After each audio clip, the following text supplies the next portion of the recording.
double for Ahsoka on Clone Wars Season 7. Be on the lookout for Summer of Snips on the Virtual Cantina Network. Hello, we are back. We're back. Welcome to another week on Virtual Cantina Watch Along. And oh my God, is that the return of the governor? It is. It is I am back. I hope you've missed me. We have missed you. That's funny. It's the governor, and I'll be back. There you go. Collides in one sentence easily. Well, I'm glad to be back. I've missed everybody, and I'm really looking forward to the countdown to the Ahsoka season, the new series, the new live-action series, I should say. So, really looking forward to getting into the mood by watching some cool stuff tonight. Yeah. So before we start that, let's just ask the question because we haven't seen you in a while. Did you order the Ghost? No, I did not. It's not Come too on, late. we need 1,000 more before we get Ezra. No, it's not my.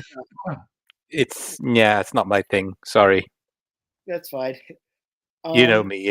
It's sabers, it's helmets, it's autographs. I'm not into collecting that stuff, but it looks amazing. I gotta say, it looks incredible. So they released a whole bunch of stuff on Pulse Day. Not only just figures, but they released a Force Effects Ahsoka saber, the Rebel saber, which is kind of cool. However, it's a little bit 3/4 of the price of the two Legacy sabers for one saber. Like close to $300 for one saber, but yet the Ahsoka saber was like $400. It's like that's true. Can't argue with that. No, it is that way. It's just the same thing in like Hasbro's level of planning at some point is the level of question there. Because like I would already be backing the Ghost if I hadn't just backed the freaking Dragonfly. Damn you. You got 28 more days to do it before you decide to do it, Dave. So you got to know. I know. You know, and I think we're in the middle. I think we're in the middle slow times. We're getting to that 1,000 to get Ezra. It's going to be a while, but then I think like as we draw closer to the end, as soon as we get Ezra, we're going to get Kanan. And we might get to Zeb. Okay, I'm talking about when are we going to get you to commit to the Ghost? I know. I know. You realize that I am a school teacher and am essentially unemployed in the summertime, right? Yes, I know. It's like, But you also have to think about what's around the corner. You never know, right? You commit to something and you think, oh, why did they do that? Something even better comes along, right? So it's picking your moments. Yes. It is. But anyway, we're getting ready for Ahsoka, which we're all very excited about. We got 2 weeks. I can't believe we're almost done with the Summer of Snips. We are in week 758 of the Clone Wars right now. We are watching season 5, episodes 17, 18, 19, and 20. So 4 easy episodes tonight. So make sure that you have your D+ machines all queued up for that. Some really good episodes tonight, including MVO's favorite, Barasafi, who is his #1 prediction for the Ahsoka live action. But and very likely a future deep dive topic on Daughters of the Galaxy. Absolutely. A lot of great stuff going on, but also, as we mentioned, we have been last 2 weekends inundated with conventions. Dave was at GalaxyCon Raleigh 2 weeks ago with a whole slew of people. I was at Fan Expo Boston this past weekend with everybody and had the induction of Emily Swallow, which was great. And this coming weekend is not only Fan Expo Chicago, which are remember Jackie Bruce is running, but also Joanna. Same guest list there. Yeah. But also Bakersfield Collecticon with members Leilani Shu, Chris Bartlett, Tate Fletcher, and Antonio Vina all going to be there this weekend. And we're going to have a table. You know, look out for Mike and Jeff. They're going to be placed actually by the 501st booth this year. That's great. That's going to be some chaos right there. Is I couldn't think of a better word. Yeah. And hey, don't forget, it's only 3 weeks away. It's been a year since Fanboy Expo Orlando. And big shout out to our wonderful virtual Cantina friend, Chris Bartlett. Chris will be there in person. Announced today, Amy Allen. So Amy will be there. And the one I'm really looking forward to, not related to tonight's episodes, but Glenn Randall Jr., our wonderful friend Kevin Thompson's former boss on Return of the Jedi. So Glenn Randall Jr. will be there in person. So can't wait to see him. Is Glenn traveling with anybody? I can't think of his name right now, but they were traveling together in Knoxville. No idea. Okay. It's just him, and obviously Warwick Davis and Ian McDermott as well. So, yeah, I was excited to see that Amy was announced today and Chris Bartlett a few days ago. So can't wait to see them both. It'd be absolutely great. Now, Phil, make sure you stop by our booth. We'll be by the 501st area from there. And so there's a Facebook user, which we know is Mr. Dave Lewis, if you're looking around. But if you want to get your name up on the screen, please connect your StreamYard. Dave, how can you do that? Right there at the bottom, man. Go ahead and on your Facebook account, connect. Go to www.streamyard.com/Facebook. Excuse me. And then we get to see your name pop up in our little chatty deal here, so we know who you are. So glad you mentioned that, because a few times when I've not been able to participate in the watch-alongs, I've been referred to as Facebook user. Last week it was you. What? Yes, last week it was you were the problem. Yes. I'm always the problem. That is true.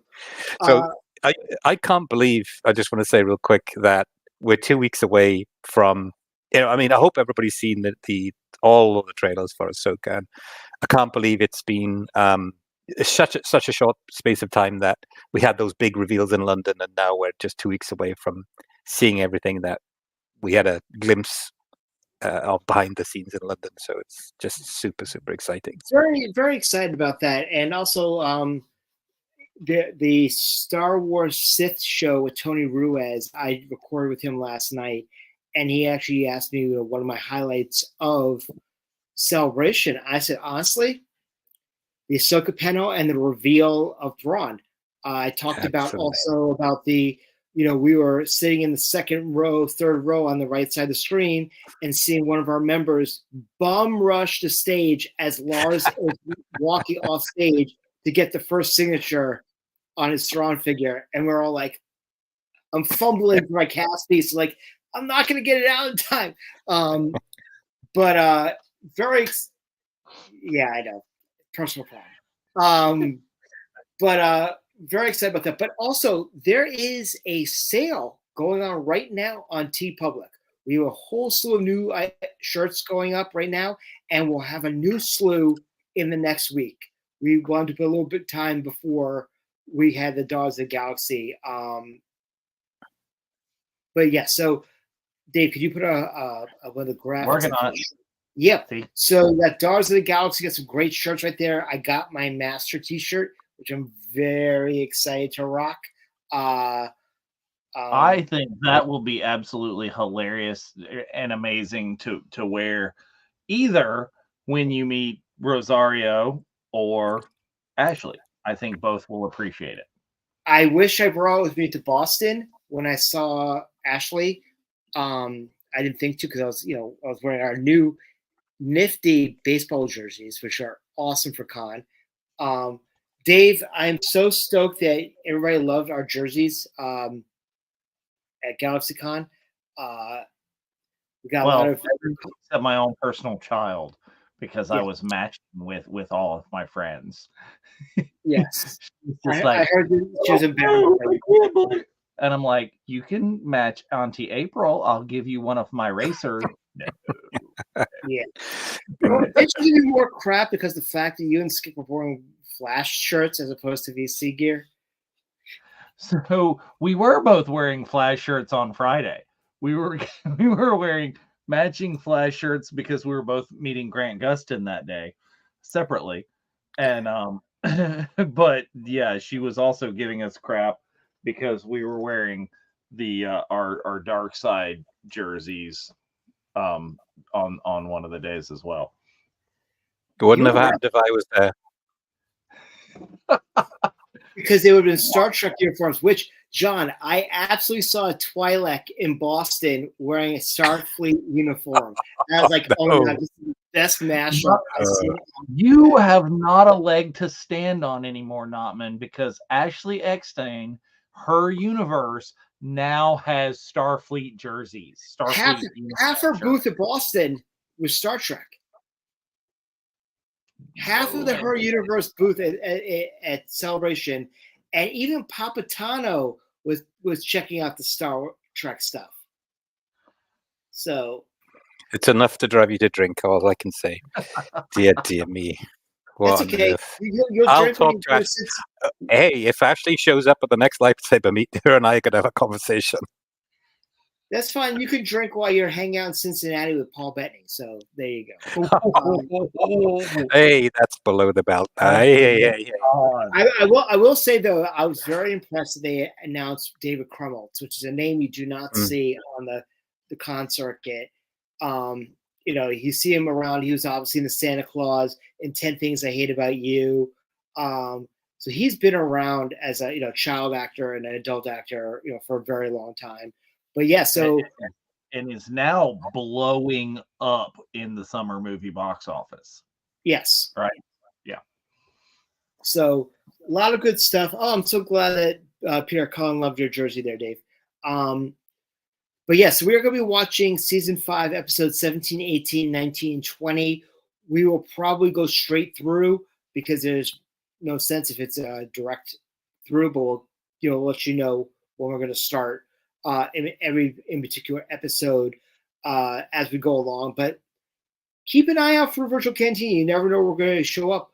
But we did also announce Family Vacation 2, which is Electric Boogaloo. Yeah. Oh, plans are good, and the stuff that we're talking about outside of what you guys know is going to be absolutely insane and so much fun. Now, Dave, your first real experience other than showing up for happy hour and stuff of that nature, live action really, was the fact that when you and the wife drove down for 2 days with us in Florida. How did that impact where you are today just because you show up at Disney with us? So despite the fact of that, I'm still here. Right. Even after that, still here. Even after I talked Dave's ear off at the coffee line, he must have thought, "What on earth is this guy talking about?" It was amazing, and it was really. It's the impression of taking all the people that you've met this big on the screen and they're real life humans. And I think even like more surprising too is like you get there and you meet people in person, and like John and I are like larger human beings, and and everybody's like, "What? You're huge." Yeah. So we have some like, great stuff going on. if you think the funny shenanigans here when you see us as little talking heads, it's just as great. It's the same kind of thing in person.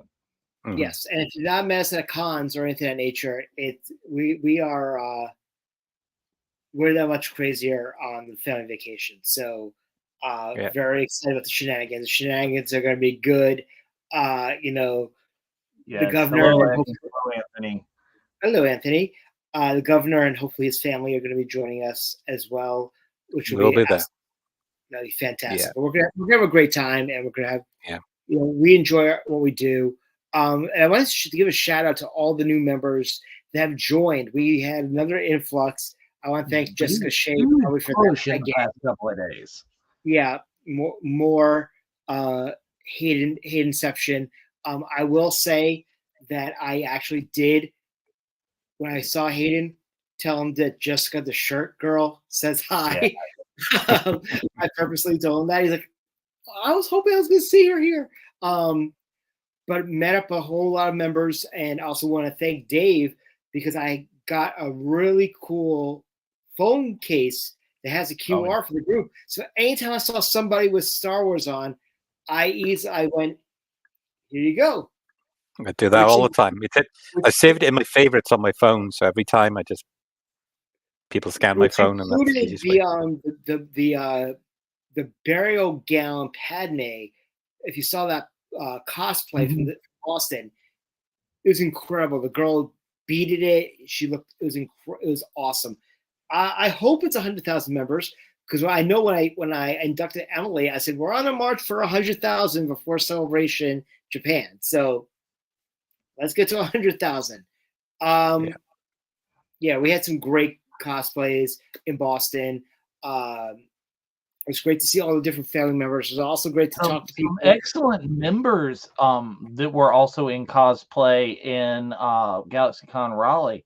Members that I actually didn't know ahead of time, but there was a great Ahsoka that was wandering the floor, and a ginormous, like life size, or really probably larger than life size, Chewie. Oh wow. That's pretty awesome. You know, there's been some great cosplays, great things going on around the globe for Star Wars. We're getting, like we said, like John said, we're getting ready for Ahsoka. We've got another Star Wars program in 2 weeks. We've got 2 episodes. It's going to be about an hour and a half long between the two.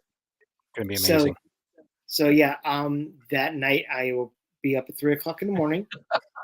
No, Dave, the Dave Filoni cosplay guy. I don't know. He was drunk or something. I don't. that Dave Filoni cosplay guy who was photobombing all the Mandalorian stuff. I don't know about that. Yeah, there may or may not be a picture where in the Giancarlo panel he like appears right behind Giancarlo's like left shoulder or something. Hey Bryce, yeah, you have a good cosplay when people actually have to do a double take. That is correct. Especially when it's not a character per se. So you're like, I'm Dave, but I'm not Filoni.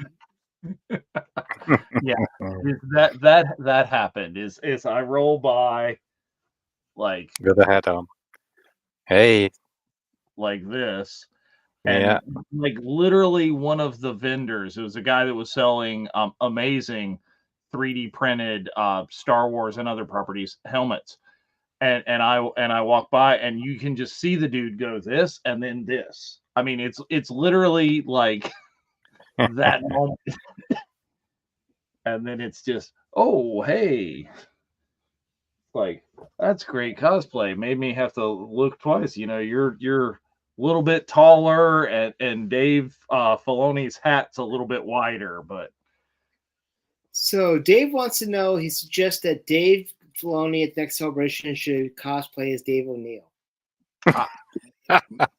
Hey, there's no difference. There's practically no difference, except I don't think Dave O'Neill likes hockey, right? I don't think so. Here's the thing. That's going to be my first question, Dave. if I happen to be doing that and run into Filoni, or if I happen to be at Celebration and run into Filoni on the floor, and I'm going, wow, thanks for cosplaying as me. That's what I'm doing. That's how I'm opening that conversation. You guys gotta do the Spider-Man. Like, seriously. It'll be absolutely fantastic. So yeah, Let's make it happen. Has to happen. That's the goal. I already told Dave, like, listen, you're an art teacher.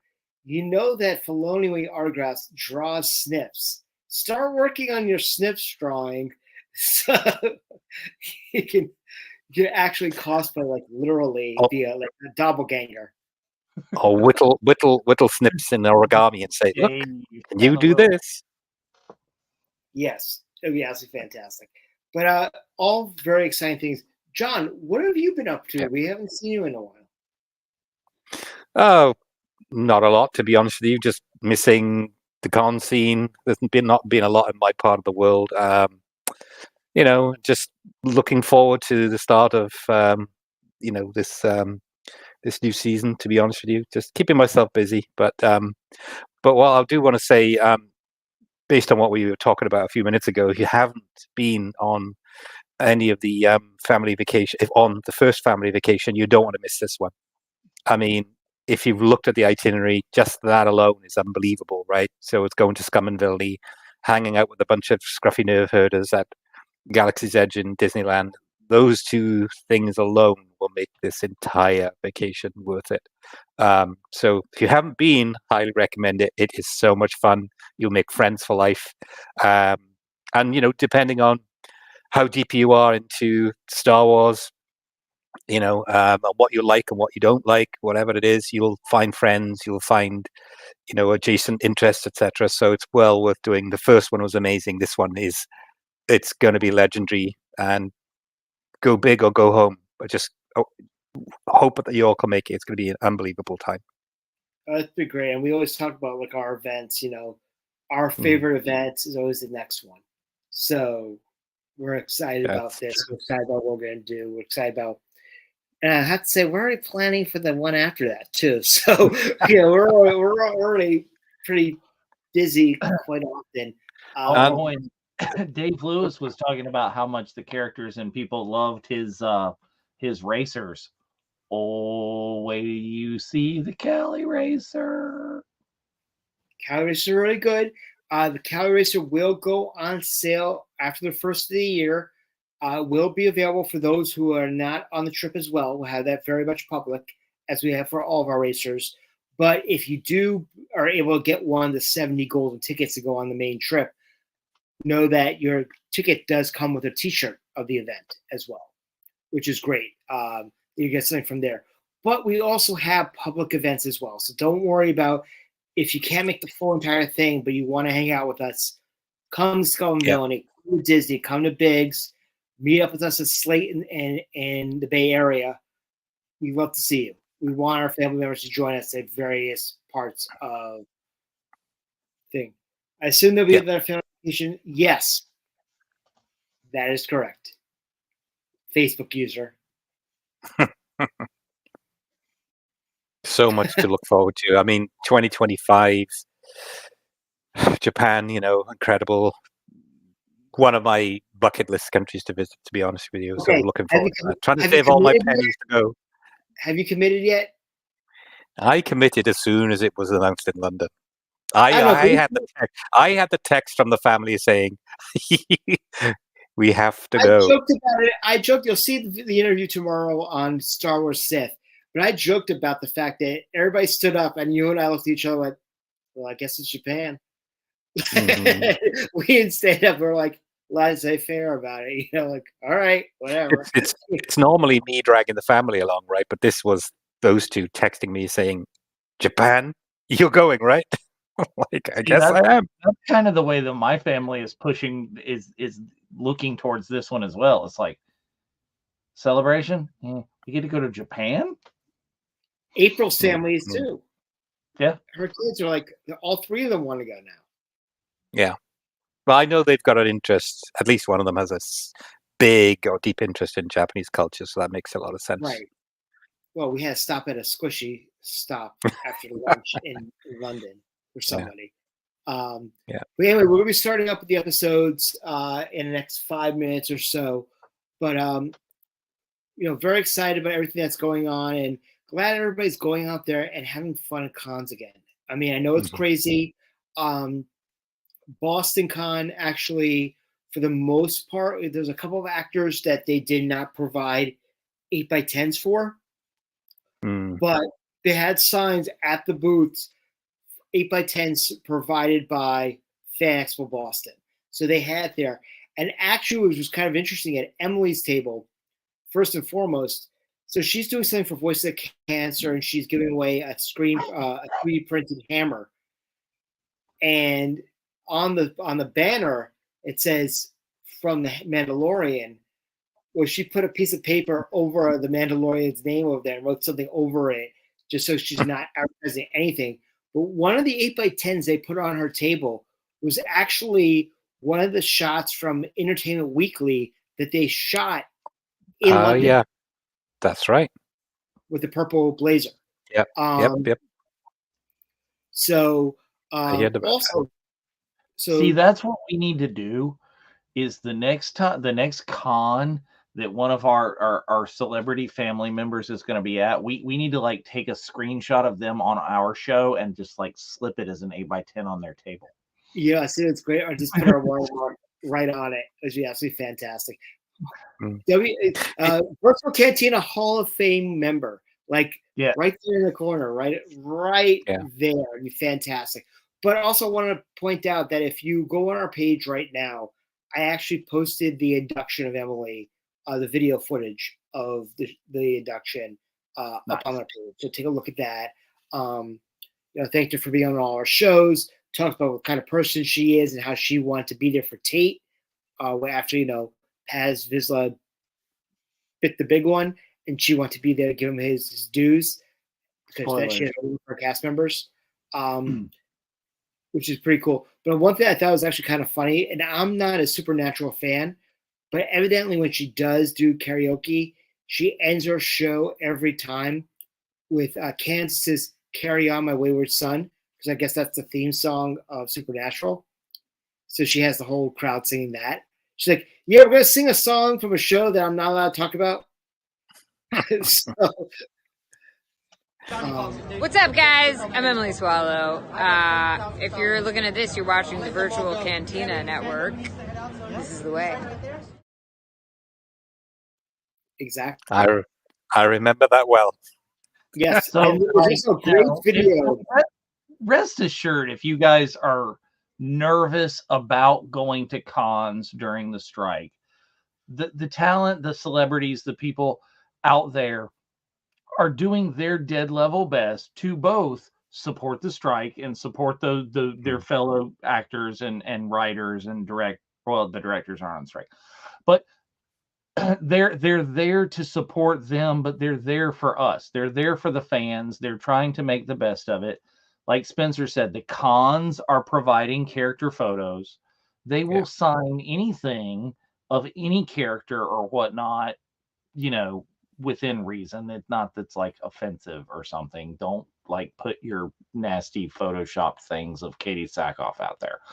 But, they will sign what you bring them, or the con will provide that photo, or you can go visit the vendors at the con and go pick up a pop or go pick up a figure. Or a lot of the vendors, one of our family members who's a vendor who runs the J&J booth generally has like 8x10s of people appearing at a con that they're at. And they'll do quotes. They're very much willing to do quotes. I mean, totally doing quotes. They're just really kind of tongue-in-cheeking, making light of the fact that they're not going to say the name of that. When I was in that property and the thing with the stuff and did the thing, but this is what happened. Yeah. Well, I was saying that a lot of people at cons that are not on strike. Yeah. The voice actors are not on strike. The puppeteers are not on strike. They are presenting as normal. Yeah. Go out and support them. And attend, and don't worry about it. And to be honest with you, plan ahead. If you're not sure what's going to be there, make sure you take something along that you really want That's signed. what I do all the time for everything I do. But I want to give a good props to my fellow admin Frank Rich, who was the lead sign language interpreter for Fanatical Boss on the main stage, and had to do it for Zachary Levi and Danny Trejo. And since they couldn't talk about properties, they went off the deep end, dropped F-bombs, and Frank had to sign it all, which was absolutely hilarious. When people got raunchy, Frank had to keep a straight face and do his thing. So there you go, Mike Quinn. Nice one for Mike Quinn. What a nice guy. Anyway, we're about that time right now, so please make sure you have your D+ machines all queued up. And Dave, do you want to do one of the? Could do one of the countdowns? Sure. Let's do that. Let's look at the countdown now.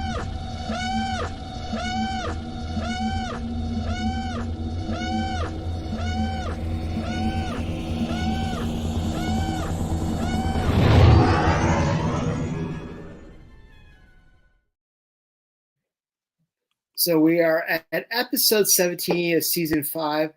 Listen, all y'all, this is Sabotage. Sabotage. Sorry, I'm hearing the Beastie Boys. Love this episode. Yeah, it's really This good. is a great episode. Which, conveniently is in a Star Trek movie. Sabotage. Yes. You just had to get that in, didn't you? I had to get that in. That was necessary. Citizen, what's your name? My name is James Tiberius Kirk. Double damn ass on you. Yeah. Exactly. See, Apparently. you Not that I've are. ever seen that. You aha. I can't wait till we get him back to San Francisco. We can have him. We can get him to bring us to the nuclear vessels in Alameda. Yes, I'd like to see that. And the Monterey Bay Aquarium. Yeah. And Gungay He knows Park. more than he lets on. You know that, Dave, right? Oh, I see. He knows exactly all of the fun sites of the filming to the voyage home. So we got some serious Snips action over here. It was really cool to see Ashley. There's a great picture on Ashley's Instagram of Ashley with Hayden and Matt in Boston. And she calls it Me and My Two Sky Guys. Great. Love it. She was a sweetheart. She asked about the group. She's like, she asked about the family vacation. Oh. We lost Amin. Amin went sideways. I'm There here. he is. Ah, there he is. She asked about that. Also, I don't know if he's in the crowd right now, but I mentioned before, Matt Lanter appreciated Skip asking me to bring a bottle of milk for Matt Lanter. Yeah, I heard about that. You knew exactly who Skip was, too, which was pretty awesome. Skip is a legend already, so... In his own time. In his own time. Look at that. I think Anakin has a few buzz droids there. Okay, seeing R2. I don't know. I kind of feel like he went somewhere and he's got an STD on the bottom of his undercarriage. Covered in ticks. He was in the covered in ticks. So one thing I want to say, and I know we're not talking about Attack of the Clones, but why is it that Anakin is the only one that can deal with buzz droids? Like Obi-Wan is like, oh great, buzz droids. Oh yeah. Just says, well, I'll leave it to him. Even R2 does better with buzz droids than Obi-Wan does. He's doing exactly what a dog would do if he has issues. He's shrinking his butt on the ground to get rid of the buzz droid. Oh. Like a Labrador on a cold morning. And I want to know, is there a count? Is there an unofficial, official thing somewhere on who has wrecked the most ships in Star Wars? Because it's Anakin. For sure. Yeah. Can you imagine if he was going to a dealership? Oh, I've wrecked another one. Well, Well, he's it's Yeah, only, only surpassed you're by banned from real flying life anything. Harrison Ford. Anakin's for wrecking aircraft is only surpassed by real Yeah. life. Harrison Should Ford. But we he try landed- not he flying landed for a while? half a ship. Don't forget that. To begin with Sith. Yeah, he lands half a ship. Yeah, you're banned from flying for a while. And in Attack of the Clones, you know, he gets on that transport to Naboo, right? So it's like, you need to do a bit more of that.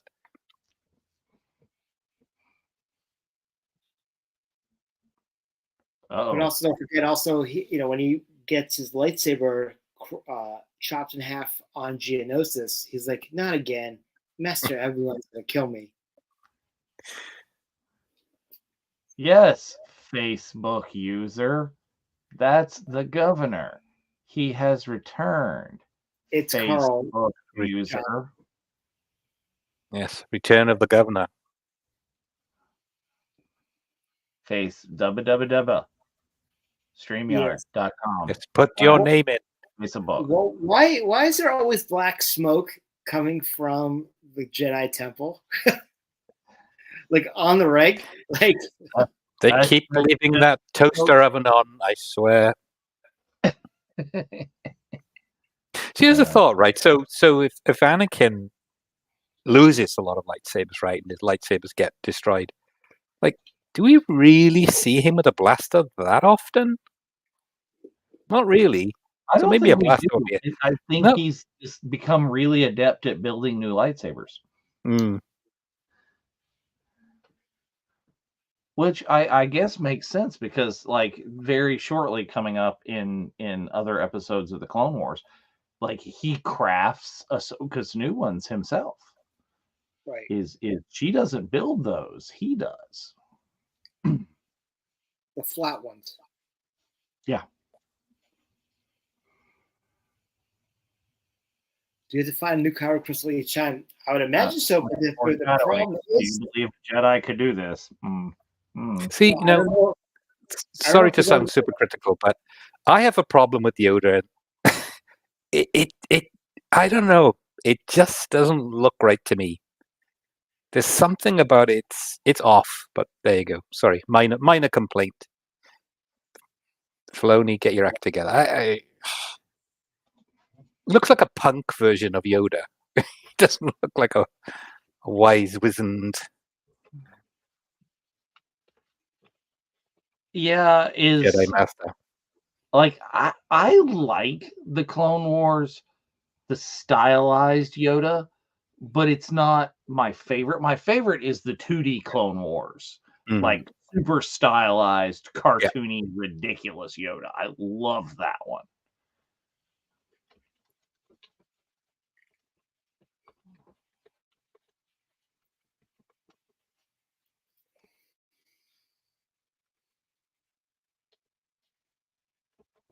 So what's interesting as well, and talking about Ahsoka, is one of the things that I got done by Hayden this past week was I actually had him sign my Ahsoka live action print, and he did it bat an eye. Good idea. But both him and Matt love the dual shot that you helped me with, Dave. Yes. So if you're watching along tonight, put some comments in the chat. You know, what do you like? What do you dislike? What do you like about this episode? You know, what are the things that really interested you in this episode and the one after that and the one after that? Just put some comments in. Ask us some questions. What do we think about it? You know, how did we react to a particular part of this episode? Let us know. That'd be great. Absolutely. And yes, Carl, that's a lot better. Thank you. Absolutely, indeed. Perfect. Now we know who you are, and we can be snarky right back at you. Is that Cal? Hello, Cal. Hope you're doing okay. My buddy from up here. There he goes, Cal. Your name is Cal, and you put in Carl. Carl. Yeah. Cal. Cal, who doesn't park too far from the car. Yes. I'll tell you one of the favorite. This is his favorite episode of CSI Coruscant. Well, this is the kind of thing that we talk about a lot on the Unifying Force, is how Star Wars is able to like change genres like this. Is you can apply genres to so many Star Wars properties. We can have this kind of detective show version. This is almost like an Anakin and Ahsoka buddy cop show for a little bit. Which we thought Rangers was going to be. Kind of Andor. What were you saying? Oh, we were saying that, we thought that Rangers was going to be like a buddy cop type of programming, whereas like Andor was, spy thriller. You have the gangster with Andor is like, I don't know, the Maltese Falcon, Casablanca-ish, but Star Wars is got so much history and so much galaxy building behind it. You can do this kind of thing. Scooby with the win. Yes. That's wonderful, Scooby. That's what we need Mace Windu to say. I'm getting too old for the Sith. Danny Glover. I'll be right. I'm going to pause. I have to be right back. 1 second. No problem. But still. So has Danny Glover ever been a voice in Star Wars? Oh, absolutely is Danny Glover. I'm saying that. No, but I'm saying, has Danny Glover ever been a voice in Star Wars? Oh, I don't know if he has. I don't know. No, a lot of people get him and Donald a lot confused. It's the last name, but. Yes, you have, Carl. You've shared a blue milk with 2 out of the 3 of us. You need to have a blue milk with Dave with us in California next year. Absolutely.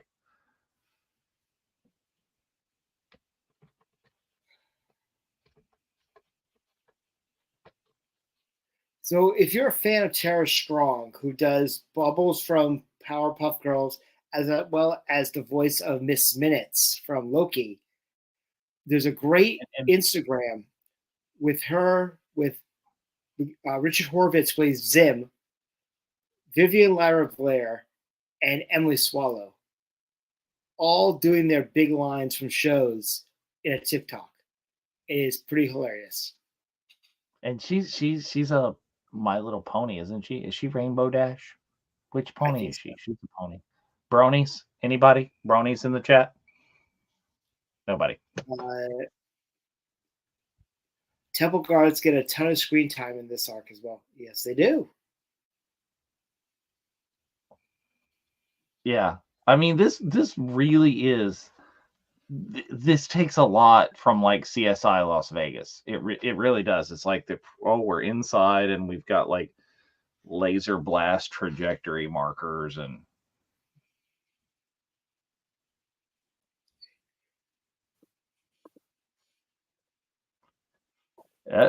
He found. Oops. Ahsoka, this needs to be. This is the work of the Sith. Boom, boom, boom, boom, boom, boom, boom, boom, boom. Oh shit.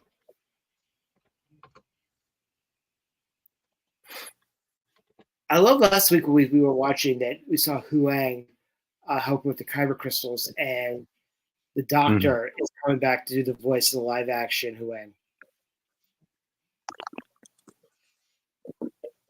Oh, are we taking bets that Chris Bartlett is going to be a live action Huang? I will not take any bets on that. Thank you. Chris is amazing. His work is amazing. So whatever he's in, I'm not surprised. And he's one of the nicest people. If you go to a con or if you run into Chris, he's one of the nicest people out there in the fandom.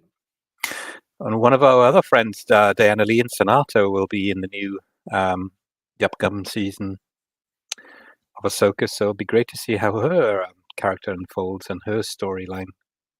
So are we thinking that Balin breaks her out of jail, and that's the scene with him with the Republic Guards? Is that what we're thinking? Because she's the key to Thrawn. Could be. Because Ahsoka would have killed her in that battle in chapter 13. So she probably turned her over to the New Republic. Yep. And also T.C. Yeah. Carson, who does the voice of Mace, is pretty awesome as well. Yeah, what was the con? Where did you meet him recently? So I met him at Contropolis, Massachusetts. Okay. I met him at the bar afterwards. He was sitting there having a drink, and I just sat down with him for a while. But then when I saw him in Jersey when I was there for a couple of hours, he remembered me right away. So he will be at Rhode Island. And I did find my citizen shirt. So okay, and there's another helmet that I'm dragging to Rhode Island. Oh, I'm shipping 2 helmets across the country for our trip next year. So I don't want to hear. Oh, yeah. I think I have the record on helmets. In Anaheim, I had 4. I bought 4 helmets. Wow. Would you ship them to the other house? No. In Anaheim, I brought them all in a carry-on. And I had a tough time with the airline. They were not happy with that. The whole thing was bulging. Did you have a tough time? I had one in my carry-on and like some lightsabers, and they gave me unending crap. But yeah, when they're scanning the bag and they're like, "What the hell?" Well, what they were not happy with me about is that I could fit 4 helmets into a carry-on, but I had to unzip and expand it, and they didn't like that. They were not okay. No, they didn't give me a problem about that because I had it unzipped and expanded with the hard-sided one, but I could not have fit 4 in there. Mm-hmm. I know, but you can't unless you have one of these ones that expands up. Anyway. That's crazy. So what were the 4 helmets? We want to know now. I know it was your Boba Fett. It was Vader, Boba Fett, oh, hang on. Come to me in a minute. I'm trying to remember now. I should know. Bo-Katan. Bo-Katan, yeah. Bo-Katan. And I think it was was it the Clone Trooper helmet? I'm trying to think. I can't remember. That was a while. If you look on Facebook, they're all there. If you look on Facebook, they're posting. So I want to do a little bit of show and tell right now since we're watching Ahsoka. Ooh. Thanks to Jen Bergen, who went on the Halcyon for me, picked up a couple of the wine goblets that you can see in Solo, just because it's the wine goblets in Solo. But I got my Montrails right here. That is amazing. Ashley, I want to see you wear those. Oh, here it comes. Screenshot. There you go. You asked and it happened. There you go. Ashley was so worried. I know Dave just screen capped. Ashley was so worried about getting paint smeared across it with her hand. I can understand why. It's not easy to sign those things. Right. Did anybody see the Christian Wagner painting that Ashley signed recently? Yes. That was incredible. Her face when she signed that looked like terrified, like if I mess this up, I'm in trouble. Yeah, right. So Christian Wagner was at the gosh, I'm blanking on names. The art festival in Epcot last winter, and his work, his original work, all his work is amazing, but his original work was unbelievable. And I went to the event in the hope that I could maybe pick up something, but wow, it's just incredible and incredibly unique. So yeah, when I saw that, I thought that was amazing. So good for her. Well, Goes with the creativity, you know. But now someone gave me the idea. Is I got that painting from Ahsoka leaving Padme's funeral, the Celebration exclusive, and now I kind of want actually to sign it and quote "She was my friend" on it. And I'm kind of like, why you keep on coming out with stuff that you get signed? Yeah. It's like you think when I think I'm out, you keep on pulling me back in. You know, that's a good talking point. Is can you imagine asking what is the most unusual thing you've signed, and what's the most unusual quote you've been asked to write? Not including yours, Spencer, by the way. Yeah, right. Because I'm thinking a number of people. The answer is going to be the book you just made me write just now. Yeah. You just like Emily didn't bat an eye on that at all. So I'm not gonna. Well, and Stephen Stanton writes a really long quote on a lot of stuff a lot of the time. I mean, that quote is like up for sale all the time. It's one of the choices drop downs on his website.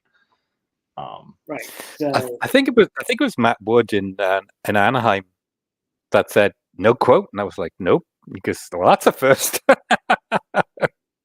No Roger, or whatever it might be. It's nice that people want to do that, and I don't begrudge the actors saying, well, if we sign these quotes, I want a little bit extra money because it's more time. Like for example, when I got Matt Wood on the bid for Tuna, I want him in Huttese, so he was like, well, I'm going to need a little bit. I'm like, that's not a problem. Just to get this, you write Huttese, worth it, So. Yeah. That's the one I was referring to earlier. And I totally respect the ones that will limit. I'll give you a free quote as long as it's under like 7 words.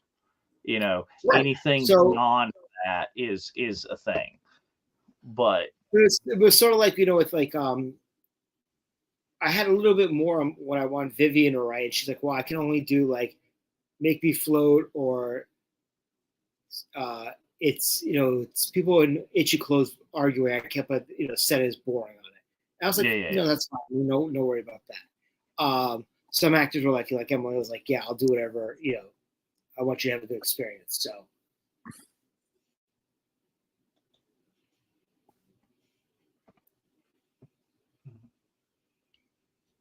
Yeah, and Ashley aside, every interaction I've had with Rosario has been just incredible. Very kind, very accommodating, very humble. She'll chat to you about stuff. It's great. And I remember when I saw her in Orlando, I said, I'll see you in London. As soon as I walked up in London, she went, you're here. Ashley remembered us from our photo op, by the way, John. Oh, great. Yeah. So we're just the time that we wanted to have a chat with them, that we were ushered out because. Yeah.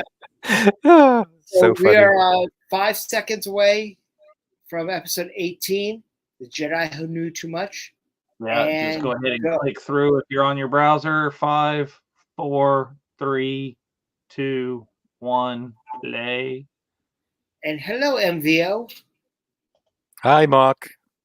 Ooh. Hope you're doing okay. There you go.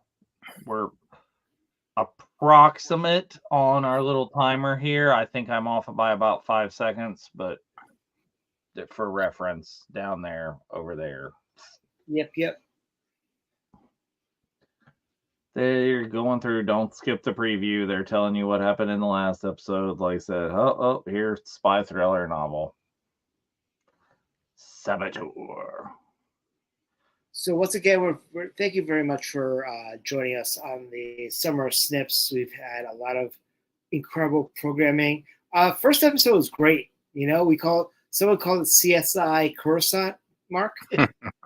Well, and this is another kind of spy. This is like taken from literally another. This is the Jedi that knew too much. Whoa. Was that Tarkin next to Kit Fisto? They looked exactly like Tarkin. Yeah, I'm not. There's a But yeah. just going back to what you're saying though, isn't Coruscant always this scene of shady stuff going on? So you say CSI Coruscant, it always feels that stuff goes down in Coruscant. That doesn't Well, go it down in totally is. the I mean, that's like the whole premise of a large chunk of season 7 of the Clone Wars is the seedy underbelly of Coruscant. Mm-hmm. So why would we base a Jedi temple there? Did it go bad after or before? You know what it kind of reminds me of, the Jedi Temple? It reminds me of the house in Poltergeist that they put over a old cemetery. They built it on top of the ruins of a Sith temple. You just see that old guy that scared the crap out of us when we were kids, going around freaky, knocking on the doors. You know exactly what I'm talking about. I can't forget that person. Art imitating life, imitating art is like isn't that the kind of thing why there's so much conflict in Jerusalem is like, well, we built this temple over top of that temple and it's next to this other temple and we totally don't get along, and oh wait. Right. That has to be Tarkin. Yeah. That burial scene, by the way, a few minutes ago, that's amazing. With the light that comes out, that's just incredible. One of my favorite scenes. Hey, Mark, there's your girl, Barasofty.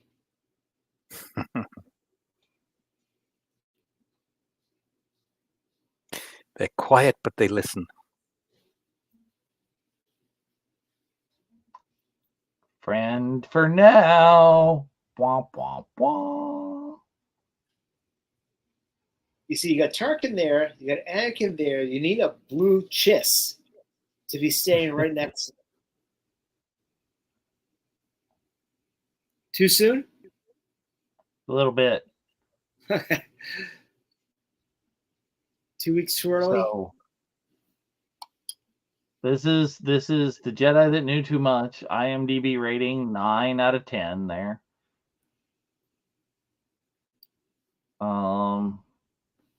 Trying to see all cast. Hashtag Barris was right. Yep. Yes, that is Stephen Stanton as Admiral Tarkin. Oh, wow. Admiral Tarkin, not yet Grand Moff Tarkin. No.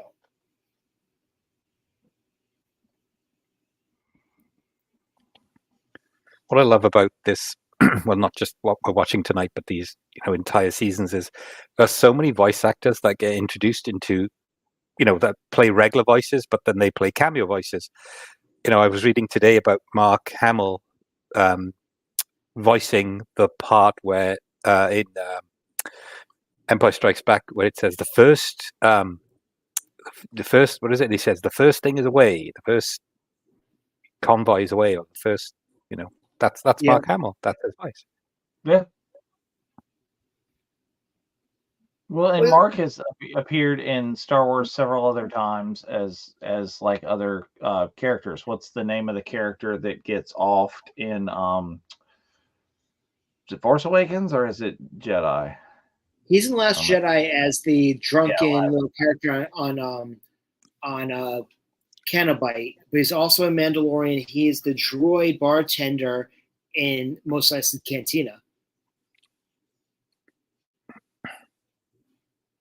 And I love Mark. Some of my favorite Mark Hamill work is as voice actor. Right. Is of course the Joker. Sorry, I was corrected. The first transport is away. I apologize. There you go. That's Mark Hamill. So how much conflict do you guys think that we're going to see in this season of Ahsoka? Do you think we're going to see a lot of conflict, internally, between Ahsoka all her kind of subordinates, or do you think it's going to be all smile and skittles? No, I think honestly, just from the trailers alone, I think there's obviously going to be hostility between her and Sabine. So I think there's going to be some trepidation from there. There might be some with Hera for walking away. Yeah, So- I'm thinking because of what Hera's lost and how difficult that kind of made it. It may be a thing, but I'm not sure if the thing with Sabine is going to be conflict or if it's just going to be kind of playful snarkiness like classic Anakin and Obi-Wan. That's exactly where I was going.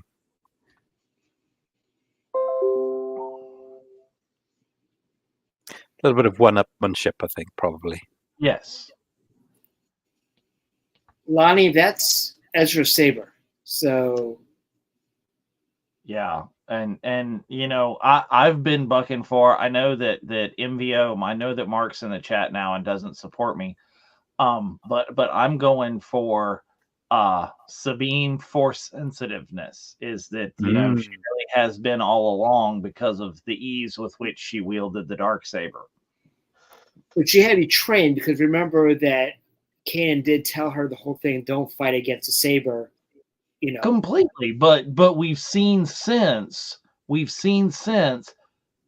the difficulty that Din Djarin has with it.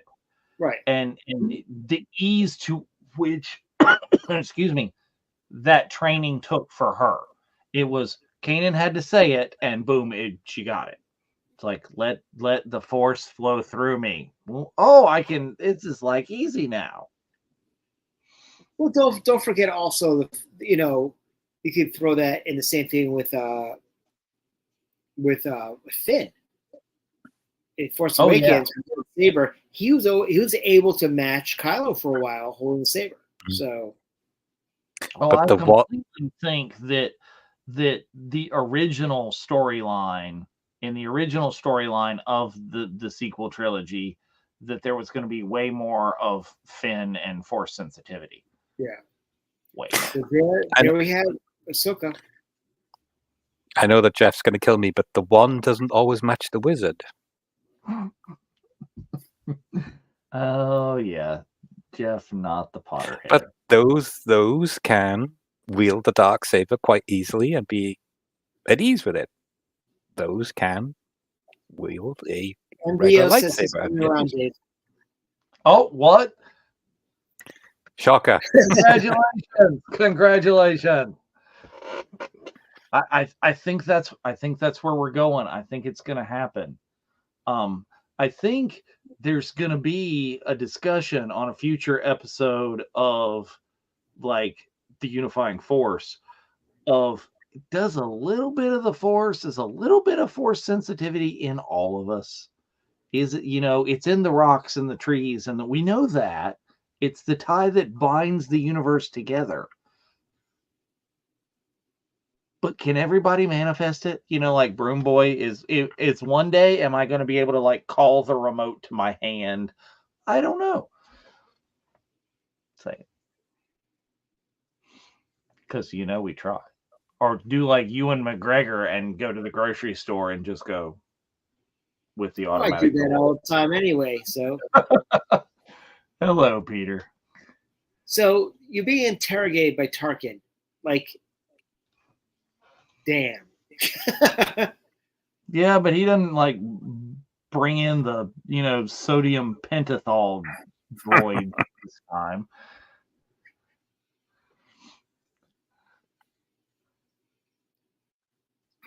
I was just checking through my images, Dave. Sorry, I have to correct myself. So the helmets that I took to Anaheim were Boba Fett, yeah, Bo-Katan, Mandalorian, and a regular Stormtrooper helmet that I got. I think it was Dickie Beer or somebody. I can't remember. Who'd you get on Mando? Oh, now you're asking. I've just found out what I took. I can't remember. is the thing, because I am constantly keeping track of who I've gotten on my Fett helmet because I have to play catch up with you, Yeah. and who still eludes me, because that little con that Spencer was messaging me about earlier, there's somebody there that I need, but I still don't. I don't need to ship a Boba Fett helmet up there. Yeah. Well, first tragedy. First major tragedy of Fan Expo Chicago. Chevy Chase just canceled off. Oh, that's sad. But you still have the vast majority of the cast to vacation there. I will comment in a very nice way. I don't think you'll be brokenhearted. Do you have bad blood with Chevy too? Nope. Okay, did Nope. Chevy pull a Paul Bettany on you? Nope. I've met him and I've met Christy Binkley as well. So no bad blood. Just my overall interaction experience was not as I would hope it would have been. But no bad blood, nothing like that. Just I mean, yeah. Dave, you know how he met Gigi? John was driving the family truckster, and Gigi showed up in red Ferrari. Exactly. Yeah, and the two kids were there. I've met them. I forget their names, but met from the original movie. Yeah, we'll take it off. We'll take it offline. There we go. Okay. So here we go. It's more of the the frame up job, that sort of thing. Shoot to kill. So we were talking earlier, Mark, you weren't here, about, I don't think you were yet, how Star Wars can inhabit all these other genres. I mean, this is turning into like an episode of The Fugitive. Is, Varys Offee is the one-armed man. We need Ahsoka. We need Ahsoka at one of the open windows above the Jedi Temple, and it's like, I didn't kill him. I don't care. And Ahsoka dives out. Because, who would do that? I mean, Mace Windu would make a heck of a Tommy Lee Jones. Yes. It's like, I don't care. Citizen.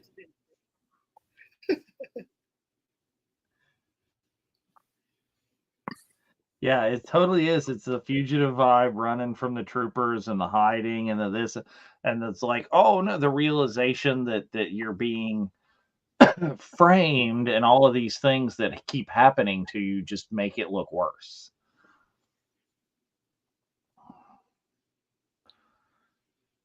Air vents protecting from since 15 BBY. Yeah. Well, like I said, I love how Star Wars can inhabit all these other their properties. Yeah, see, is Rex and the turning on her. I love how in Rebels you get that to come back around. You get that kind of the closure. I hope to goodness we see Rex in Ahsoka. I hope we do. We need more Tem, but at the same time, I'm kind of like, all right, that makes it like 8 things I need from Tem to sign now.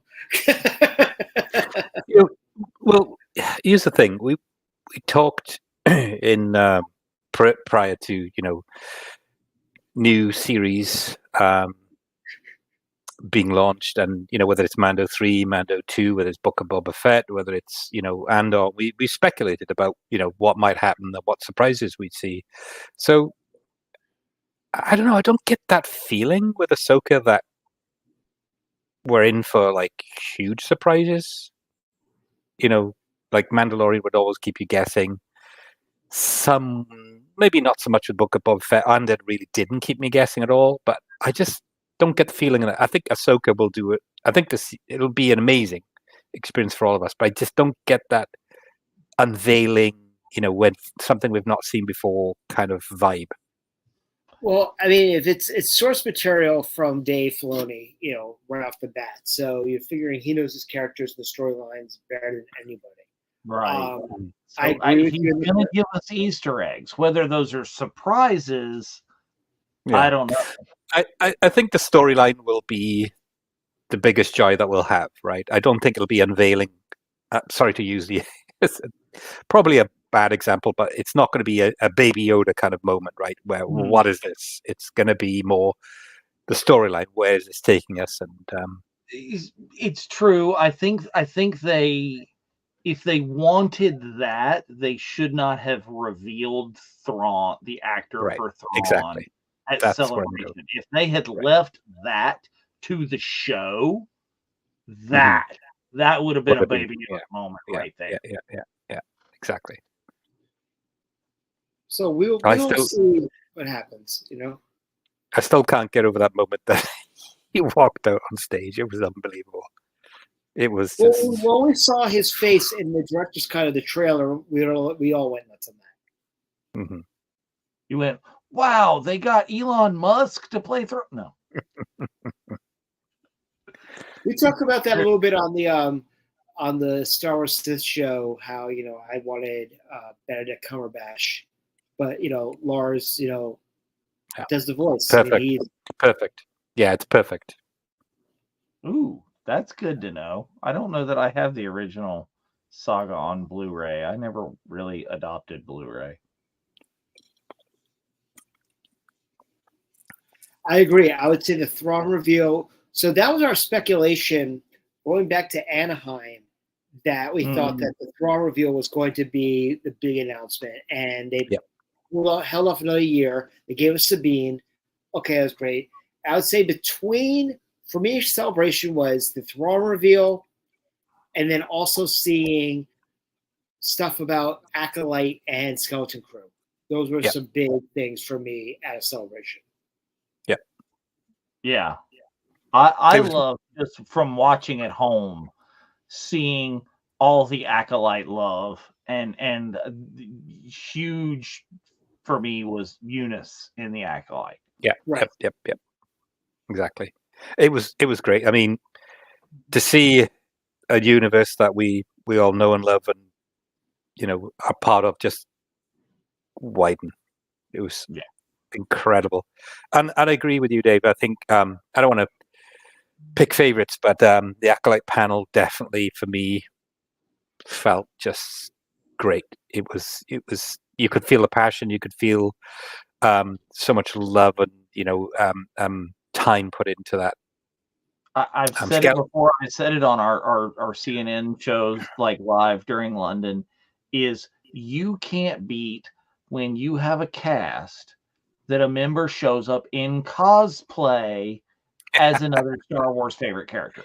Yeah. When the actress shows up cosplaying Padme to Star Wars Celebration, those are the people that you want making your new Star Wars content. It felt like not maybe the best example, but like a Ming Noir kind of moment where it's exactly, because as it. we know and have seen, is Ming Na, before cast in live action Star Wars, at least huge Star Wars fan. We've seen her cosplaying as incarnations of Princess Leia before, right?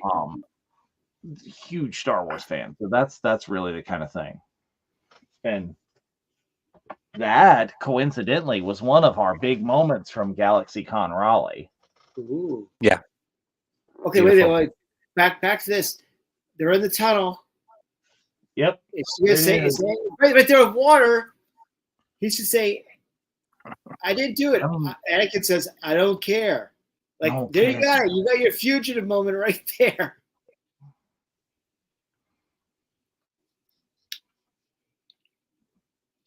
Yeah. It's that moment.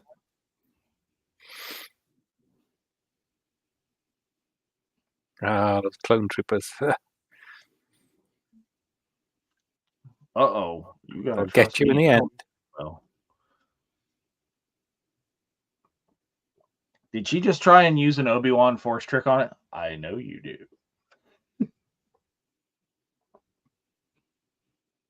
Superhero jump. It's like, boom! Nailed it. Superhero landing. Yep. How's your knees there? Yeah, we've seen a lot of that in the trailers. Anyway, going back to Obi-Wan, I mean, sorry to harp back to London, but how exciting how exciting was that for people that were dressed or cosplaying as Obi-Wan to be invited up on stage and then he sneaks behind you? Yeah. Oh yeah, and Wow. then James joins him as well. So we're at just finished that episode. We're 11 seconds, 10 seconds away from the next episode to episode 19 to catch a Jedi. Very exciting to see this and go. Who what? Ready? Go.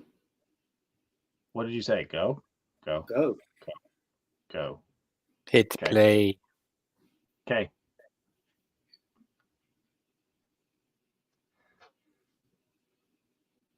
To catch a Jedi.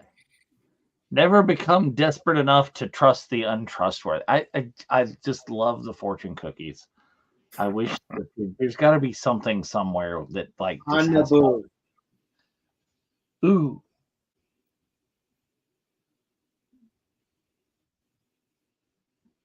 Ask me a question about this in the after show. Ask me a question about the fortune cookies in the after show. Okay. Okay, just saying. Just Let me write it down. By the way, what I love about this Clone Wars is the quotes before every episode. I think they're just incredible. yes. But also with Tom Kane's narration, it just adds a whole other level. Yeah. Oh, look, it's I'll Plo argue with that. And, So and why this- is the Jedi Temple? Is either smoke coming out of it or there's lightning and rain on it? Just Well, saying.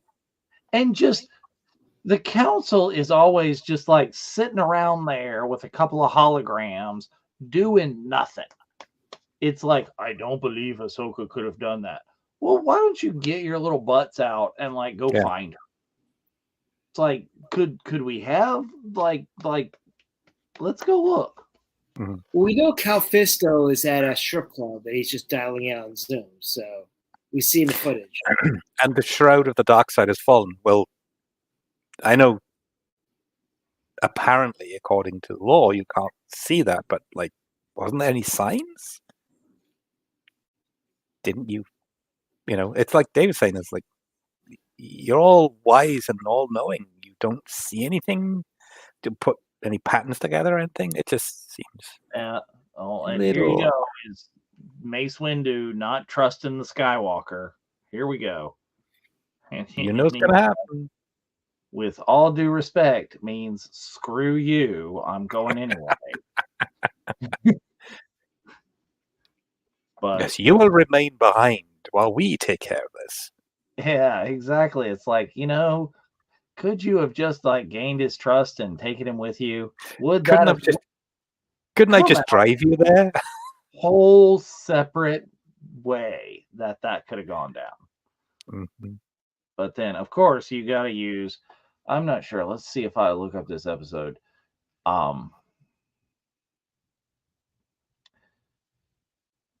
We've got Plo Koon playing a prominent role, which leads me to believe that was this written by Mr. Filoni.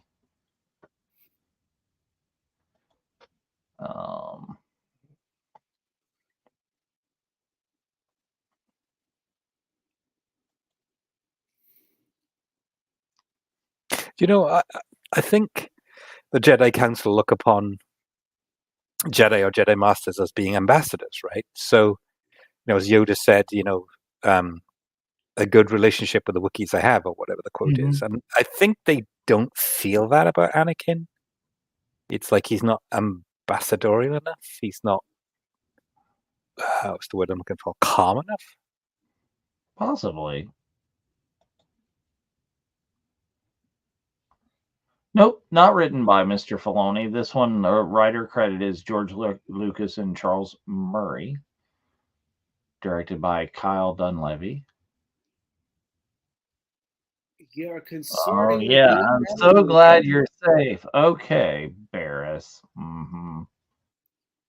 It's like, I'm so glad you're safe. She's yeah, I'm glad you're good. Where is she? Keep it going. Yeah, you're just like, you're sitting there going, no. I don't know that the first time I watched this, I saw that coming.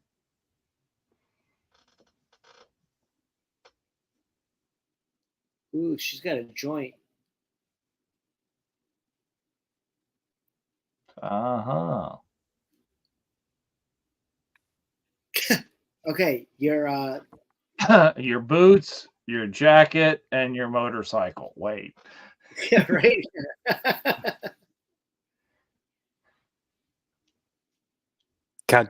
can't let you take the man's right, son. Exactly. No, actually, John, I think this was us trying to get back to our hotel after the Not So Virtual Cantina. That was the trip. The less said about that, the better.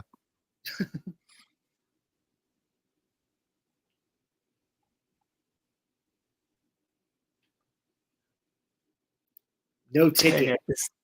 Is this the first time? Is this the first time we see? Hey, do you know what? No, it's not the first time because we saw it in Mando 3. The first time we see public transport on Coruscant. Yeah. Ah.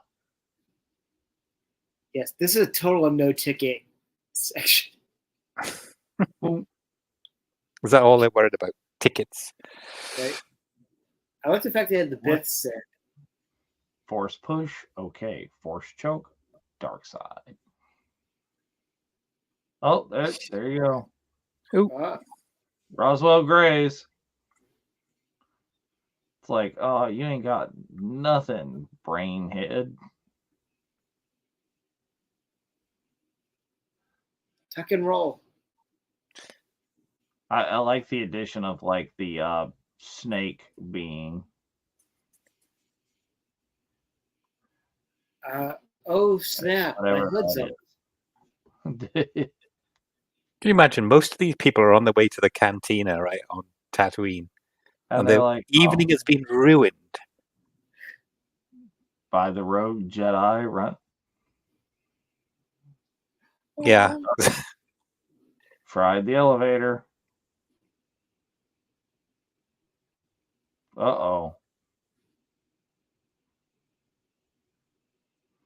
It's like, where are your parents? It's like, 2:00 in the morning and the dark underbelly of Coruscant. Why are you out in this elevator by yourself?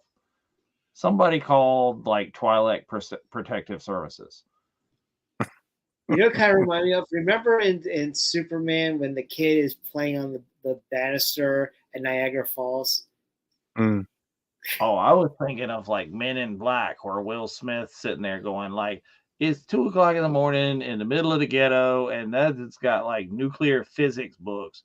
She's getting ready to start some shit. I actually got a meme coming of that scene actually for tomorrow that it's turned into Star Wars. So it's funny you should say that because I'm not really lined up. It's 10:00. Do you know what your children are? Nice. Good one, Anthony. I like it. You remember that commercial back in that thing back in the 80s when we're watching TV way too late? I don't know if I remember that one. You know where your children are? And then literally we're going down into the underbelly. This is not figuratively. Literally, there's a giant tunnel in the middle of the planet. You know what kind of it's apparently imported loth cats to Coruscant. You know what it reminds me of? The underbelly of Mars in Total Recall. Yeah, which is modeled on what it reminds me of, which would be the street level in Blade Runner. Mm-hmm. I was going to say that earlier on. Coruscant is very much like Blade Runner, the first edition, not the recent edition. Yeah, that we disavow any knowledge of that. Yep. Erase it from memory.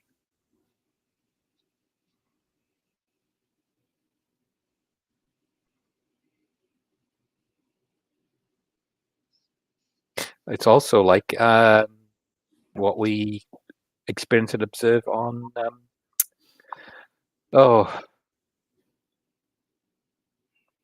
Bruce Willis. It's escaping me. I'm forgetting names tonight. The Fifth Element. Oh yeah.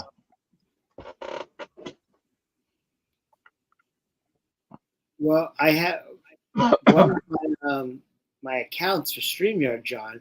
It's actually entitled "A Meat Puppet." Oh, it is. Yes. I'm a meat popsicle.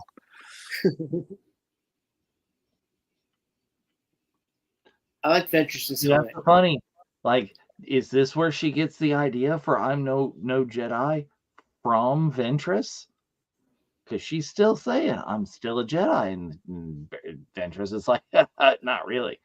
You are no Jedi.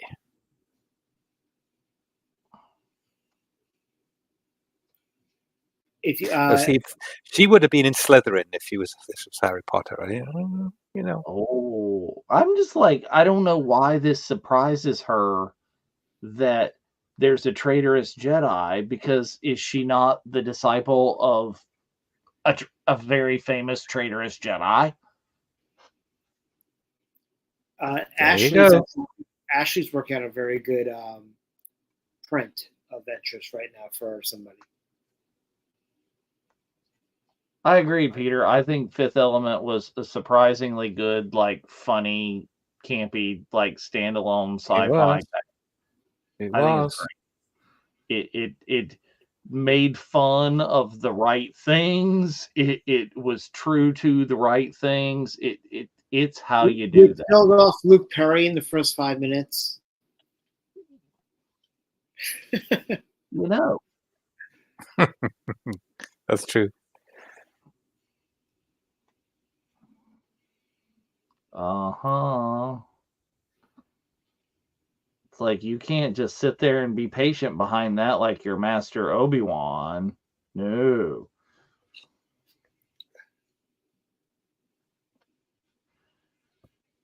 And you got the Eye of Sauron being floated around. Absolutely, Anthony. Absolutely. Ruby Rod.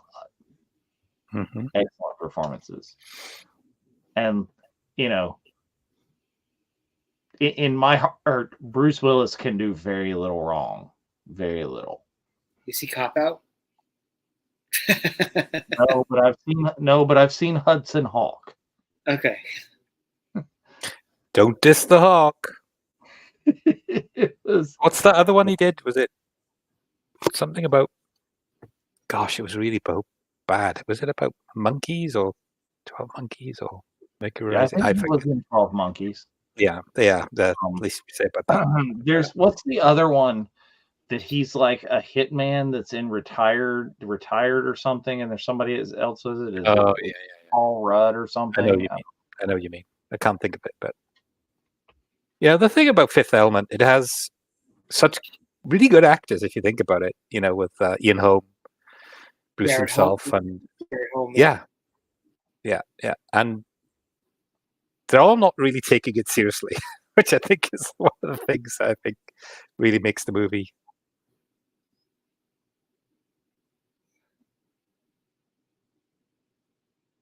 Yeah, bring me those stones. Ferris is NBO called a Looper. Let's see. There's others. There's something I can't think of what is. I'm looking through the IMDb right now. NBO just posted it. That's not the one I'm thinking of, I don't think.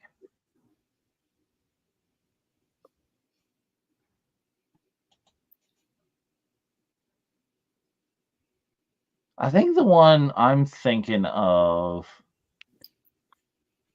is the whole 10 yards. Is it wasn't The sequel of what's 9 it's yeah, the whole 9 yards, the whole 10 yards is Bruce Willis, Matthew Perry, Natasha Henstridge. Yeah, this is the one I was thinking of.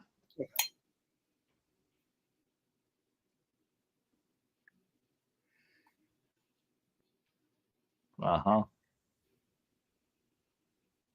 Mm-hmm. Yeah. I got 2 lightsabers that say otherwise. Well, it's also Ahsoka and season 7. I'm not going to hurt any of them, but I'll knock them out. Oh yeah, there was a lot of that. Even during like Order 66, Ahsoka has never lost her respect for and love for the clones, while Yoda just goes chest deep with a lightsaber I immediately. have a meme for that too in my queue. Exactly.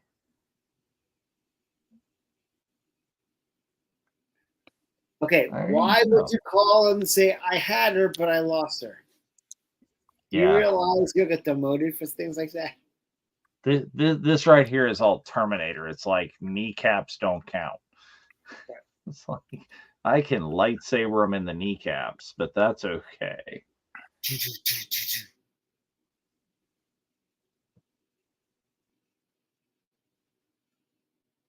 Okay, what if they look down and they see a droid with his hand in the lava with a thumbs up?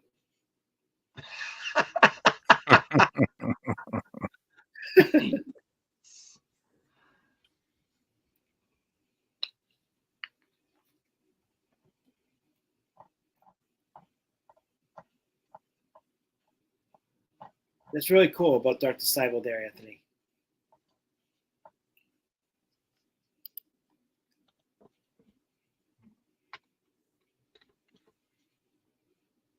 Well, especially since Quinlan was brought up in Kenobi. Oh yeah.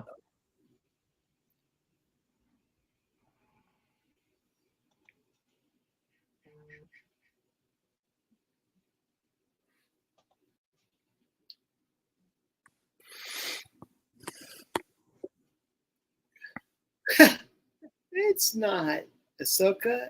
It's a loft cat.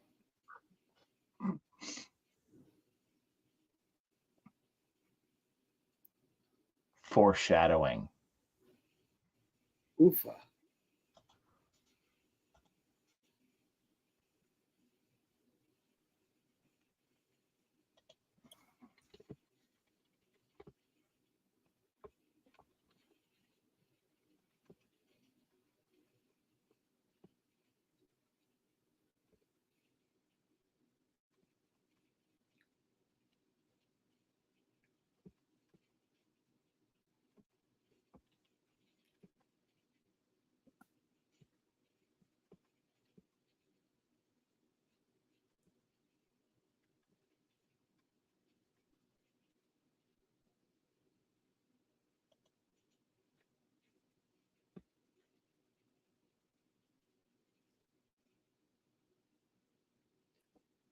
It's still pretty good animation considering the fact that it was not mocap, like yeah, that's very true.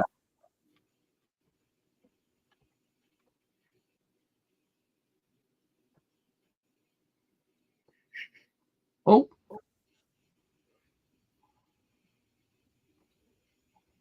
I'm glad you like the jerseys there, Peter. You look great in them. What do they say in Karate Kid? You walk one side of the road, you walk the other. You walk down the middle, you get squished.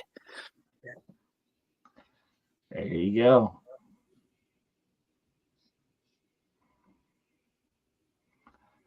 See, I just find it hard to believe after having fought Ventress before that Barris can like copy fighting styles enough to,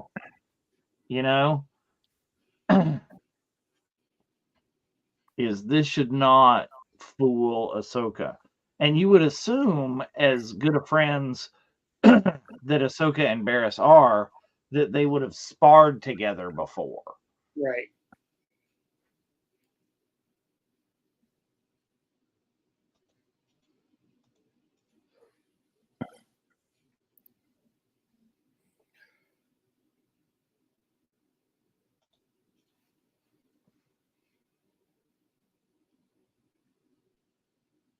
She tapped into the dark side. Okay, yeah. So yeah, I mean that's a reasonable an explanation as any. Mark, is that there are many powers that the dark side offers. You become more powerful than you could possibly imagine. Exactly. Uh-oh. Lost the lightsaber, just like your master. Well, she loses a hand.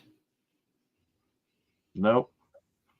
Not yet. That should happen on the Ahsoka show. All Skywalker related Jedi. Ahsoka loses a hand.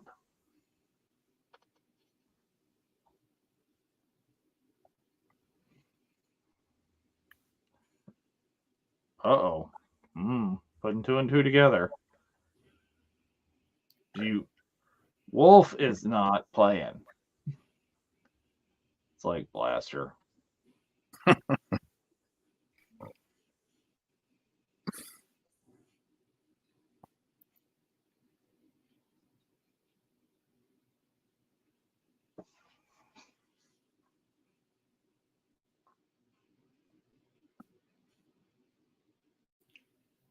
Well, believe it, true believers.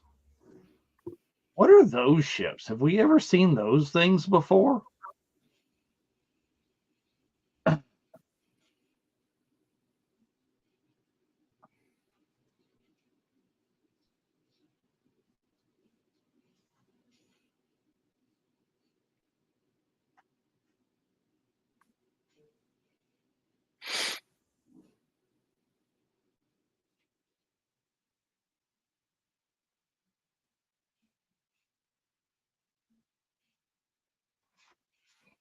I mean, you can't keep her there. It's like, don't you guys have, child-sized handcuffs?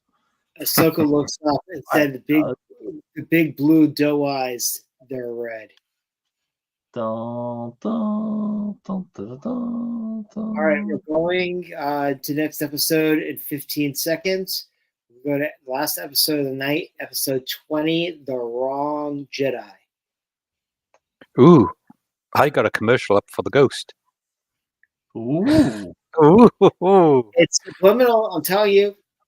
And It's beautiful. I know.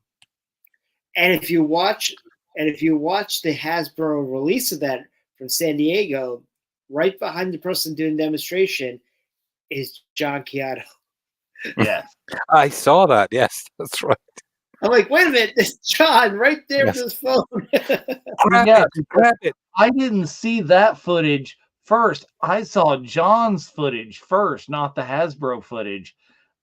And then you see the reverse of it. John's right there. He could have snatched that and run off with it. To quote Ace Ventura, quoting the fugitive, "It wasn't me. It was the one-armed man."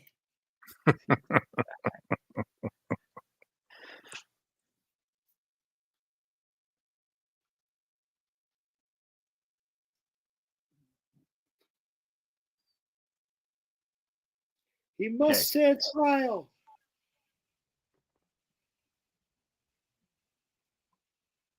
All right, did I miss something? Have we started? Yeah. Yeah. Okay, start the thing. I'm behind. You are behind by a minute, 20 seconds. A minute, 20 seconds. Okay. Yeah. 1:15.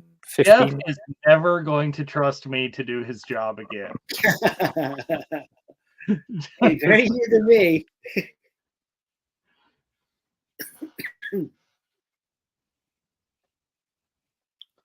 Tarkin was a prick, even as an admiral. Well, yeah. Nah, he was just doing his job. Misunderstood. Keeping people in line. Keeping the universe in line, the galaxy in line. When I see this nano information, I keep on thinking of, I'm sorry, Dave, of the nanobites from the G.I. Joe movie. Oh, I always think about Wesley Crusher's science experiment that got loose on the Enterprise and started, became sentient. You're welcome. Anyway, getting back to Yeah. the content. When do you think Tarkin was at its most meanest? Is that the right phrase? I think Rogue One. He was so mean in Rogue One. He was totally dismissed. He didn't care. I mean, I don't know. I still think he was at his. He was mean in Rogue One, but A New Hope, because the Rogue One was slightly overshadowed by the fact that the CGI that wasn't quite there yet. The AI to make him when it was actually Peter Cushing. Meanest. So what makes you think? Okay, so what about New Hope? Do you think, like putting the princess in prison and terminating her? Alderaan, right? Okay, he did that with. I mean, he destroyed the planet to prove a point. Mm. He wouldn't go for Dantooine. He made her say Dantooine, and it's like, yeah, that's far too remote to make up to send a message. Let's blow up your home planet anyway. That's cold. This kind of reminds me of, this is the trial of Zod before they put him in the Phantom Zone. I thought it was far more like the trial of Kirk and McCoy from Star Trek V. That doesn't exist. Just 6. Like Rocky V. That still doesn't exist. If they put in the frozen tundra, it's like, don't wait for the translation. So at Fanboy Expo, we have Jack Halloran and Sarah Douglas from Superman 2 and 1. Think about it.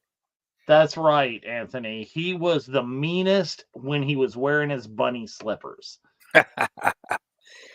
Cushion and his carpet slippers. It's a shame that in some ways that we didn't see Christopher Lee and Peter Cushing together in Star Wars, in the with Dooku and Tarkin together.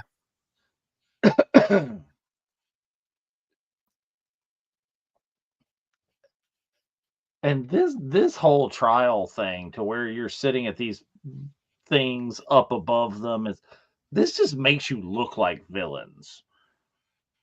Oh, they took our braid. Not cool. Why couldn't you take Anakin's? Anakin's braid was horrible. Yeah. Right. It's like in Coming to America. Make it nice and neat. Not your Princess Locke. Oh, yeah, and here we see your Temple Guard lightsabers. The most are Temple. What's your opinion? Are those the most coveted, valuable lightsabers out there? They seem to be. Awkward to wield, but very powerful. Yeah. I really wish kind of the legacy ones from Disney like had the pike, the pole that you could optionally use with them. Mm-hmm. You got Padme here with the Bo-Katan-esque hairband. Yeah.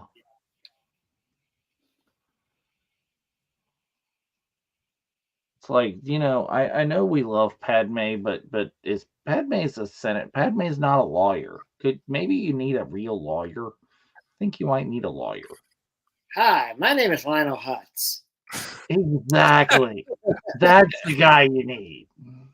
You need an ambulance chaser. Or really, you need Joe Pesci. No, the lawyer from Mo Money. You know the lawyer from Mo Money in that movie. I don't know that I know that one.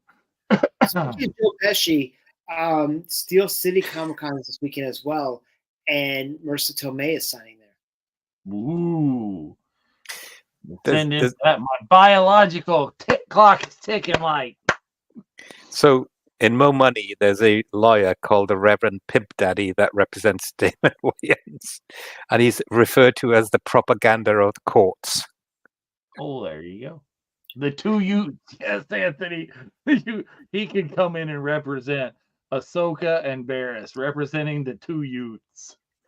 And the judge is Herman Munster. That's right. Are you kidding? Mixing your metaphors. Oh my God, Anakin's choking her. Yeah.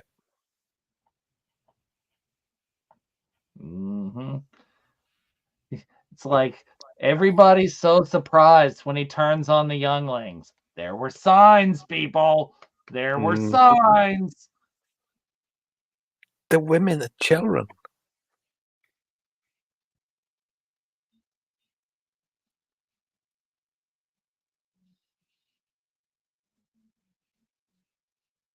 Yeah.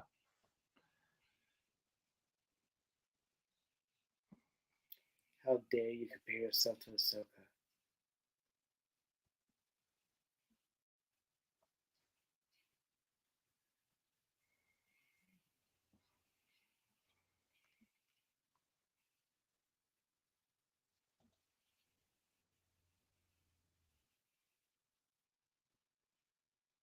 This is really You know what? like kind of departure voice for Matt during this episode.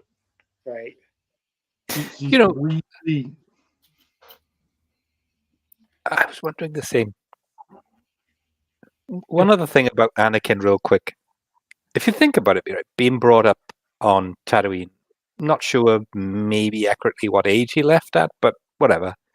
So, being part of that indigenous planet, right, where you have Tusken Raiders and whatever else, and I know it was his mother, but you know, it almost surprises me to think that he sees them as Tusken Raiders as just being lower than, you know, pond scum, just Right. real animals. Just so, you know, I get it because, you know, he blames the death of his mother on them, but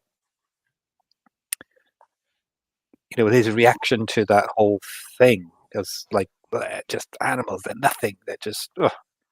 Okay, so But you got being brought up on- Palpatine as and the judge, and the prosecutor's Tarkin. Like, what? and that's like what we were kind of brought along to believe the same thing from just watching A New Hope. It wasn't really, I don't think, for me until John Jackson Miller's Kenobi that you start to see Tuskens as a people, and that's really emphasized in Book of Boba Fett. Right. This is a kid's property, right? Tarkin just asked for the death penalty in a court of law. Like, But there's no politics in Star Wars. Don't Right. none of that. Yes. This is how it begins, with thunderous applause. It's a witch hunt.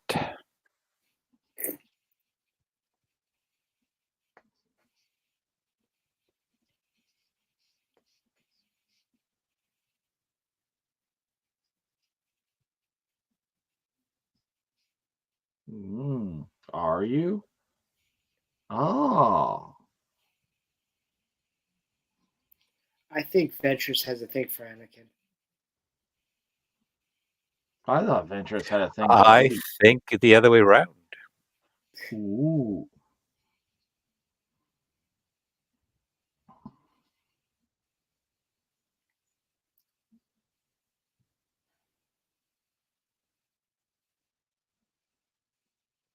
When did Padme get her law degree? Yeah, exactly. When she was a queen and then a senator, but she had Sure, time Dave. to go to law school. I'm sure Dave will tell you that. Dave Wheeler, by the way. Yes, She got it on Naboo. Yes. yes. She was gifted for being a good citizen. From the University of Naboo.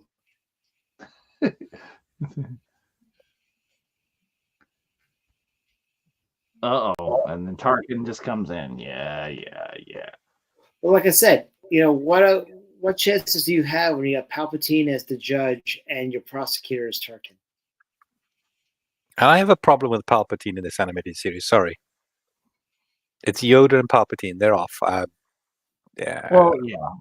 And well, Palpatine just looks like what's his face? Like once he turned into the thing in Bram Stoker's Dracula. Mhm. He just looks like the makeup in of Dracula when he's the Count.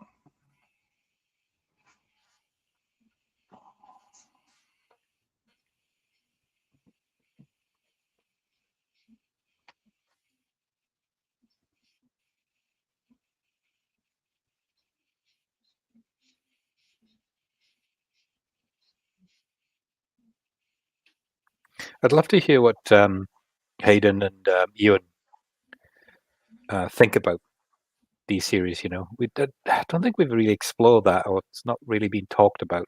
So I think Ewan has talked about in his work preparing for Obi-Wan, he's talked about getting back in the character and watching some of what he did before, knowing what he did before, but also having to pick up what James had done in the Clone Wars.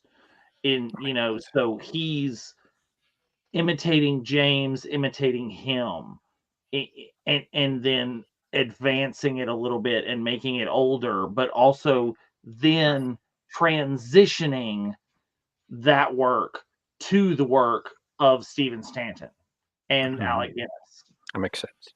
Yeah. So, But I haven't heard Hayden discuss it that I know of. so should there be a what if that Ahsoka is found guilty and sentenced to death? Well, it could be. We have explored on the Unifying Force what if Ahsoka had remained a Jedi. Mm-hmm. We've explored that. But I mean, I think I could answer the what if Ahsoka had been sentenced to death in like 2 sentences, which is Anakin went off the deep end right frickin' there. Right.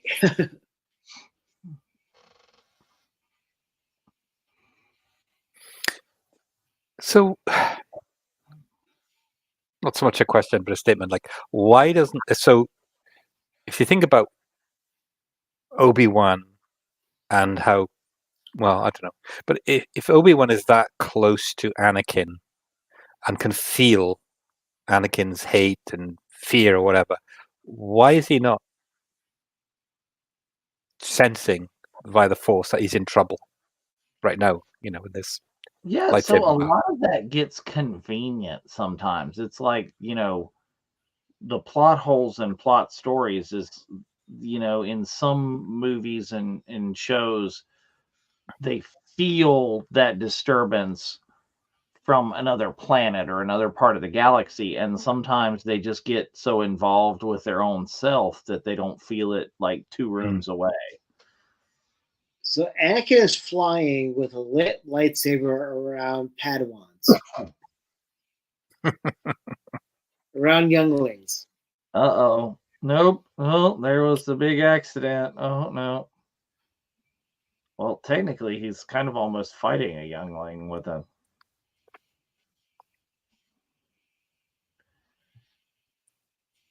Yeah, that was slightly more than a forced push.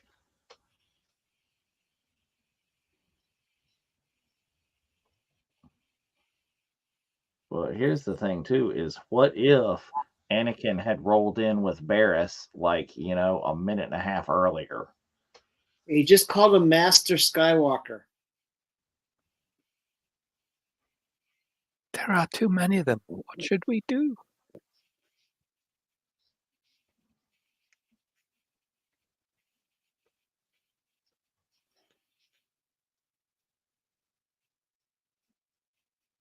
Whoa.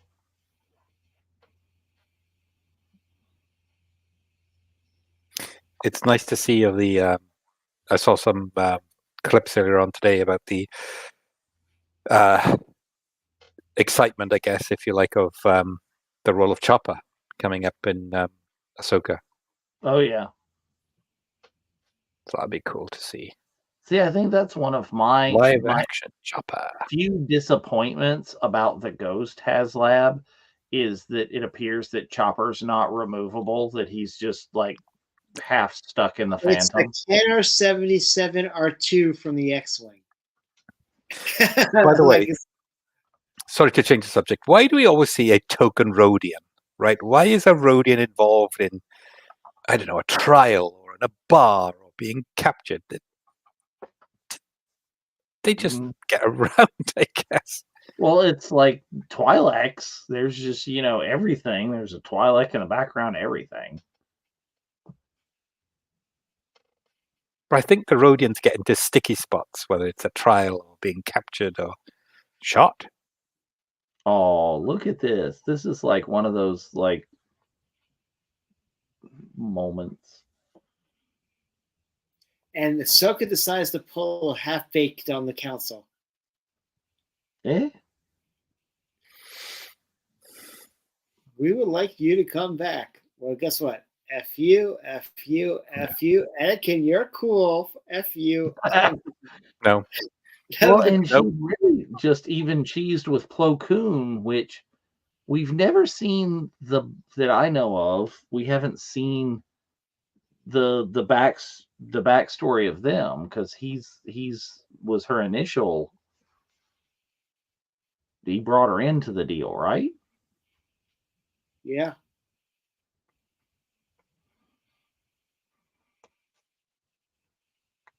No.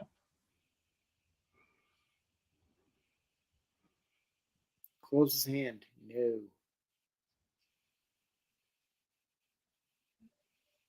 Dramatic orchestral music. It's Miller time. It's like, screw you guys.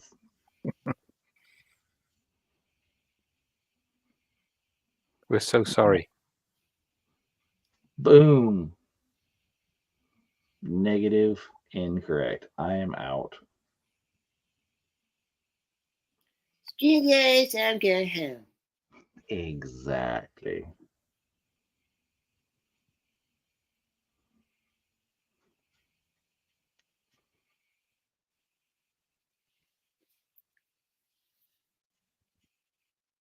Mm-hmm. Can you imagine if Ahsoka literally went through every member of the Jedi Council, went,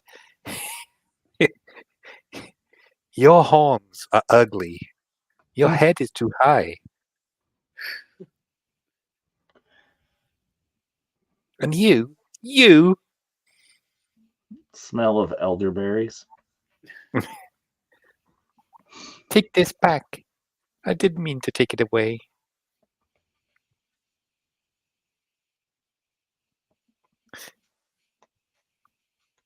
It's like Cards from Humanity, right? It's like, I've got 101 problems, but isn't one of them.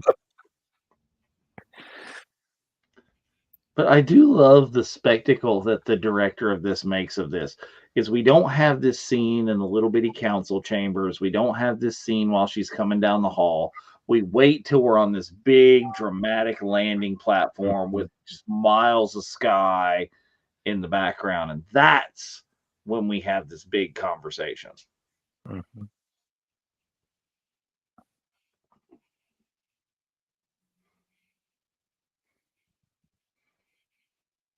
Such a shot. So you can imagine why Anakin is so disillusioned with the Jedi Council where they blame him for everything. Probably this too. Like, what have you done?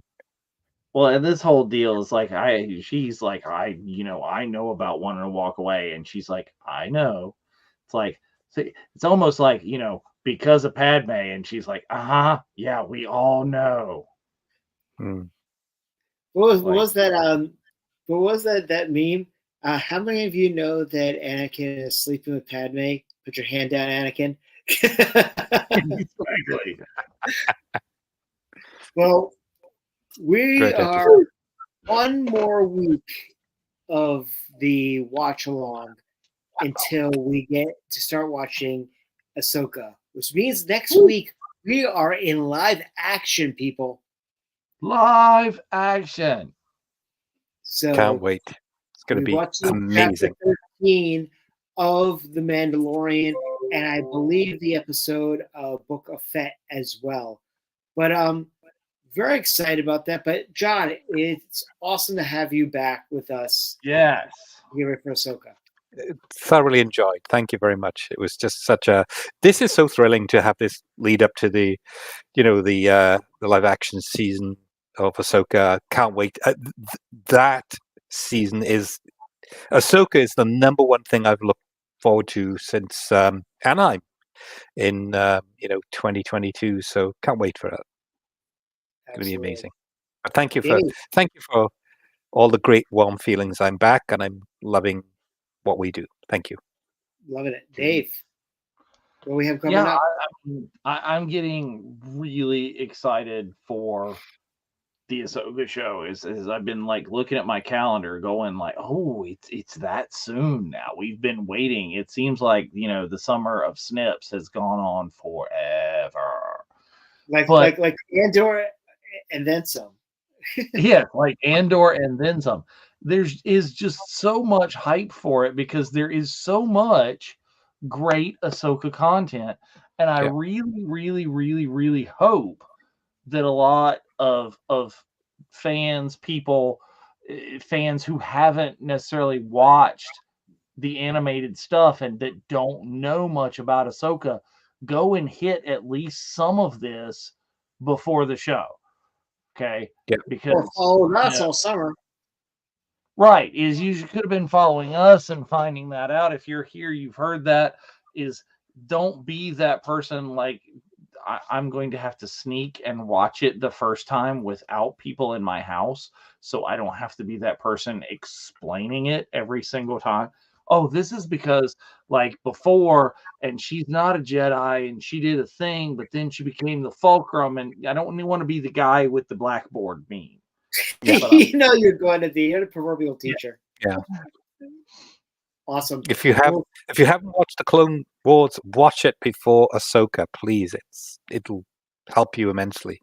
Yes. And for all the content, if you haven't been doing it, catch up with Rebels Revisited Monday night because, they're going to lay down, they're going to build on what we've been watching here with the Clone Wars episodes is what happens to Ahsoka in Rebels.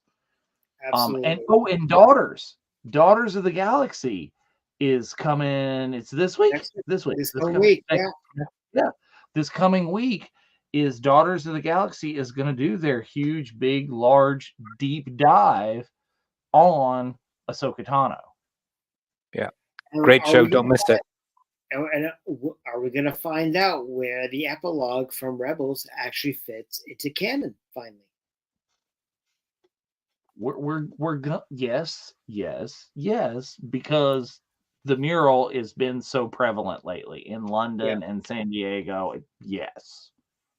So, all very exciting things. Don't forget, we have an off week this week. There'll be no Unifying Force. Sorry about that, everyone. But we'll be back on Monday with Rebels Revisited. And very excited. We are almost at the end. One more week of Summer of Snips. Then we're full frontal Ahsoka. It's pretty awesome. I think there could have been a slightly better choice of words there. But whatever. Anyway, from Spencer, from Dave, from the returning governor, we'd like to say, may the Force be with you. This is the way. Good night, Sherry. Good night.